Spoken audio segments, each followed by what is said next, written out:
So this one comes, it was a YouTube submission from Snoozer. Both the Pelicans and Wolves will finish in the top 3 of the conference, and no team from Texas will make the playoffs. Oh, that's a hot one. That's a hot take. I was like ready to call it hot just on the first part of the Pelicans and Wolves in the top 3. Although I think Minnesota has a chance to be a really good regular season team. The Pelicans, I don't know about that. I like the Texas bit though. Very hot take. I didn't watch the Timberwolves first game. They had their fans very concerned. They did. And we did it again after admitting we were so relentless. We were just high on the Timberwolves again. And double down. Great hot take. Okay. So I would say that's hot as well. Yeah. Trey, Real Stroker Murphy from Discord. This is only a hot take because everyone is way too high on them, but the Oklahoma City Thunder will miss the postseason. Ooh. I mean, that's on the board. I'm going to say that's not a hot take because I think I said OKC would win 44 and you had them at 42. The West is a total quagmire. There's like 15, I shouldn't say 15. There's 27 teams in the West that could all finish between, 3 and 12 or whatever.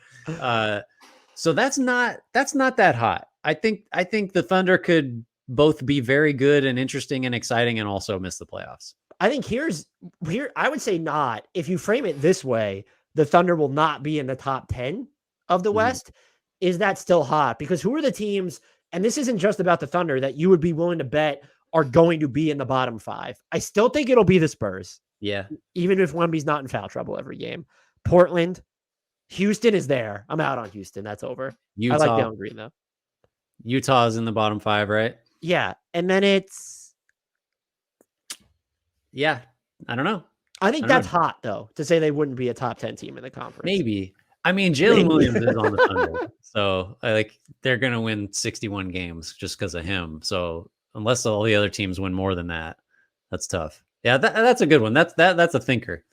We have 2 from Cosmic Raccoon. This one kind of steps on the toes of, well, actually, no, it doesn't. It goes the opposite route. Oh, no, it went the same route as you did. Hot or not, with Morant out, Tyus gone, Adams and Clark out, we'll finally reach a breaking point for what Taylor Jenkins can overcome, and the Grizz will get off to a very slow start. Yeah, I think that's not hot. Just, I think it's going to be an offensive issue because Adams really matters and Morant obviously matters offensively. I mean, yeah, I could see a slow start. But really, I think the defense is going to be fine. But I think the lack of scoring is going to put a slow start in, very much in the realm of possibility. And then it's like sudden. I don't know. Would you view that as like a referendum on Taylor Jenkins though? I guess that's not really what the question's saying, but no, just saying that he won't be able to kind of magic his way out of this. I think that's not a hot take. I think that's right. I would say not hot. This one is a little bit more interesting. Okay. Hot or not, with how Kidd is dealing with the lineups, the Mavs are going to get off to a slow start and Kidd is going to be fired before Christmas. Ooh, well, you were just that girl reacting to the drink meme. You're like, ooh. Well, I got to do the Alonzo Mourning one next. I don't think that's not hot because if you ask me to pick like 5 coaches, the top 5 most likely to be fired, Kidd's just always going to be on that list. So I don't think that's quite hot enough for me. Is that too hot? I'm going to say hot. It's not, to me, it's not incomprehensible that they'll get off to a slow start. But what makes it hot for me is 2 things. What were you expecting from this team as the front office? If they're going to be the offense to me would have to be a train wreck for them to not meet expectations. Everyone thought the defense was going to be bad. Everyone kind of recognizes that, no, they're not in the upper echelon of the West. And so unless they're they have a worse record than the Rockets or something, what are they missing there? And so the other thing that I think would bode well for Kidd is the fact that he tried Derek Lively so immediately. Yeah. That's got to count in his favor. I don't think he's a great coach by any stretch, but some of the stuff he's trying, maybe, hey, look, we already talked about play 4 bigs with Luka. He'll try it. Let's do it. Don't you think though that, I know we're trying to be quick here, but don't you think that a coach gets fired because he fails to meet the organization's expectations, which aren't always rational. And the Mavericks are by definition not rational because they traded for Kyrie Irving.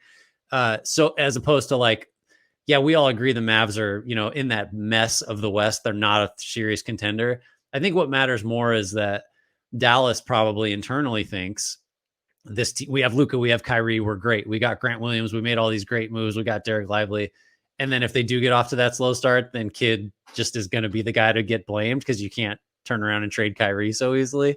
That's kind of where I go with it. And Kid gets worse every year he's with the team. That's just like the demonstrated pattern. So I could see him getting fired before Christmas, though. I guess if you're going to do it, you might as well do it soon. Yeah, I would have more respect for that rather than, well, though there's something to be said about what the Hawks kind of did, where it was later in the season, but it was because they wanted to go out and get who they believed was the guy. Yeah. So Kars says, does this count? The West will have 4 50-plus win teams. That absolutely does count. Absolutely does count. Yeah. That's hot because I think we both predicted only 2 or 3. So so if we agree Denver, Phoenix are the 2 most likely. Well, yeah. Who knows? But if that's the consensus based on the over-unders, so you got to get 2 of the Warriors, Lakers, Wolves, and then you're dipping into like the Pelicans, Mavs, Grizzlies tier. Do you know what the problem is? And I know I'll throw the Warriors in here for your benefit. That there are so many teams that if things break right, I could envision winning 50-plus games.